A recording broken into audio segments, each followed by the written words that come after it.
right, how's everyone doing? I am Rich Celenza. Thanks for checking out my channel. So what I want to get into today is competitiveness and how throughout a lot of my life I was super duper competitive, and how in the long term I think not only did it affect me emotionally but physically.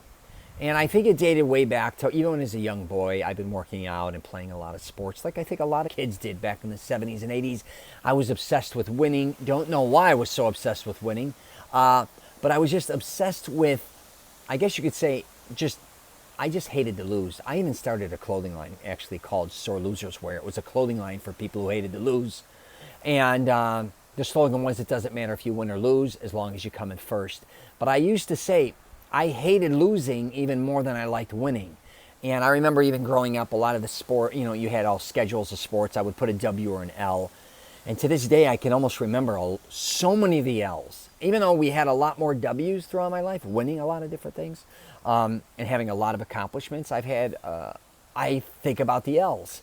And on one end, that helped drive me, I think, to always push myself physically beyond even what maybe a lot of other people may have gone or done to a certain degree, especially when it came to, say, weightlifting and lifting heavy weights and building a certain type of physique over the years. But I also think this actually started in my teens, where I believe I was destroying my body. And I talk a lot about this on my podcast and videos, that I turned something healthy and made it very unhealthy. And I think a lot of people who compete may end up in this situation, especially if you're somebody who likes to really go way beyond and push the physical limits that you just want to see that you could get to, I guess you could say. In my case, especially through my high school years, I was playing a lot of different sports, and I was also wrestling and boxing as well. But I wasn't stretching properly, let's say. I was also not eating correctly, getting enough nutrition. I was also doing a lot of things incorrectly when lifting weights back then, and it was just excessive. Like even if I played sport, or if I went to school during the day, practiced, went and had tournaments, I was still lifting a lot of weights in between there, playing maybe 2-3 sports. Even if I went and wrestled, for instance, then I'd leave there and then go to my friend's gym to box. And then that night playing basketball. And even though it kept me really in good shape, I'm not going to say it didn't, I didn't realize how much of a toll that was starting to take on my body, more and more and more. And then eventually, like my senior year in high school, I started to pull my lower back. I started to, start having shoulder injuries, and my joints, my knees were rocked. Sometimes I couldn't get out of bed, and I'm like, what the hell? I felt like like an older man. And again, thinking I was indestructible, I was not paying attention to everything that I was doing that was leading to this. I thought, like, the harder I push myself, the better off I'm going to be. The more I'm going to, gain muscle, get in better shape cardio-wise, all these things. I'm here to tell you, a lot of things you may be doing physically may not be working for you, especially later in life. There is a limit. And I really had to learn this in my 20s, when I basically got up to like 250 pounds. I was lifting a lot of weights. And talk about a guy who took something very healthy and made it unhealthy, even though I was stronger than I ever was, which was great.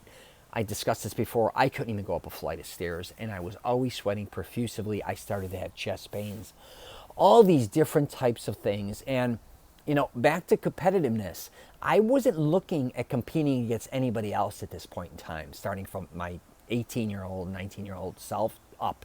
I was competing against myself. And I think a lot of people could relate to this. And, back to just hating to lose, I started putting on these mental things, like if I can't deadlift this amount of weight, I felt like a loser. If I wouldn't bench press this amount of weight, I'm a loser. I couldn't curl this. I couldn't do this or that. Again, it was mainly weightlifting at this point in time I was focusing in on. But I'm here to tell you, please pay attention to these things. And, there's a difference, again, between being extremely competitive and working it to your advantage, helping your body build strength mentally and physically. And then again, there's another side where you can maybe go bonkers and kind of lose yourself. So regardless what age you are, please pay attention to this. And like I said, there is a difference, I think, between being very competitive and then getting to the point where it just starts to destroy your body. But don't let that happen to you. I was very fortunate that I was young enough to kind of pull out of that. But, I do a lot of videos on fitness.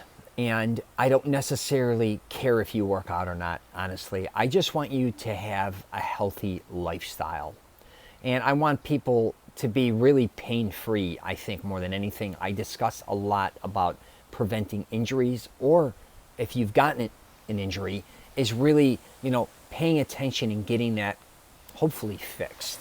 And also about aging. If you plan on living older into your 60s, 70s, 80s, even beyond, really understanding like what type of life that you want to lead there from a physical aspect, pain-free, comfortable. Now I get again, and I talk about this, you may have injuries throughout your life like everyone else, and you may have certain things that hold you back to a certain degree.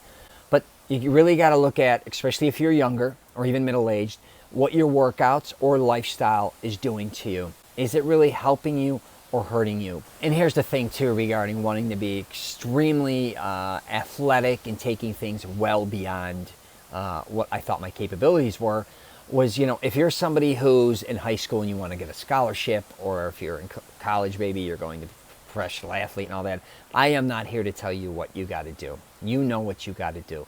But the one thing I would say after working out my entire life again is really paying attention to really how my body is responding to each and every workout. Because a lot of times too, a lot of things you are doing may be helping you, and I discussed this, but there could be other things that you could be doing that can even be helping you more.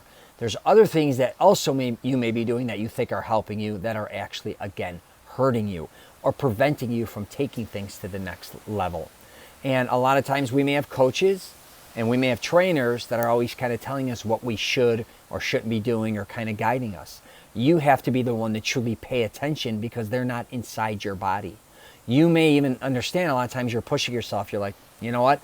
Something's wrong here. Or I may injure myself, or I'm feeling this, something's hurt. I don't want to tell my coach. It may stop me from starting, or they may want to put me on an injury list or something in that nature. Be honest with yourself. Take care of your body, because I think a lot of athletes, regardless what phase you are, I don't care if you're professional or not, pay attention to those things, because you ignoring those in the long run may end up hurting you way worse than you ever thought. That could be any type of injury, all right? Some injuries are game changers for life, especially when you start talking about your legs, for instance, because you want to walk for the rest of your life, right? Pain-free, possibly. Or you want to do certain things like that. You want to be mobile.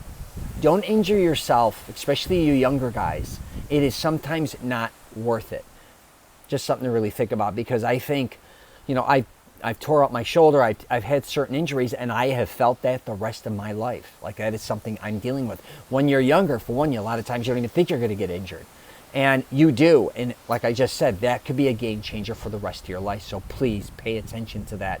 Your body, I talk about, is always sending signals. Listen to those signals. You're most likely not indestructible, even though you think you are. But again, one tweak or one thing can affect another, and before you know it, where you had all this power, strength, and ability, all of a sudden one thing happens and all of that kind of goes down the drain. So please pay attention to that, all right? I am going to wrap it up there. If you get a chance, check out my podcast, The Rich Celenza Show. What else? I'm on LinkedIn, Twitter, Facebook, and Instagram. You can check out my website, richcelenza.com. I also have a program where I help men find the woman or women of their dreams, even if they've been through a bad breakup or divorce. And I get into a lot of things on there regarding fitness, health, wardrobe, hygiene, and other things. But please protect yourself. The only one who can truly protect you is you. All right? And for many, many years, the one thing I neglected more than anything, it wasn't my coaches or people I worked out with. It was myself. I wasn't helping myself. I was hurting myself. So please pay attention. All right? Take care, and I wish you nothing but the best.